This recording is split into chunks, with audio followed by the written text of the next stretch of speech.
আমার মতো ঘুগনি দিয়ে মুড়ি খেতে কে কে ভালোবাসো? আজ হবে আমাদের বাড়িতে ঘুগনি। বসে পড়লাম আলু কুটতে। ফাইনালি আলু কোটা শেষ হলো। প্রেসারে আলু মটর সিদ্ধ বসানোর সময় মায়ের একটা কথা মনে পড়ে গেল। মা বলেছিল তেল আর নুন দিলে নাকি টেস্ট হয়। তারপর আলু মটর সিদ্ধ বসিয়ে দিলাম। তারপর কিছুক্ষণ বাদ আলু মটর সিদ্ধ হয়ে গেলে নামিয়ে নিলাম।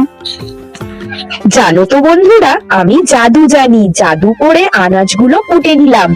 এবার হলো মেন কাজ। কড়ার মধ্যে প্রথমেই দিয়ে দিলাম তেজপাতা, পাঁচফোড়ন, তারপর পেঁয়াজ, তারপর লঙ্কা, তারপর টমেটো, তারপর দিয়ে দিলাম আদা রসুন, তারপর লঙ্কা হলুদ, লাস্টে দিলাম নুন। নুন দিয়ে ভালো করে কষিয়ে কষিয়ে দেখলাম মশলাটা পুড়ে যাচ্ছে, তারপর জল ঢেলে দিলাম।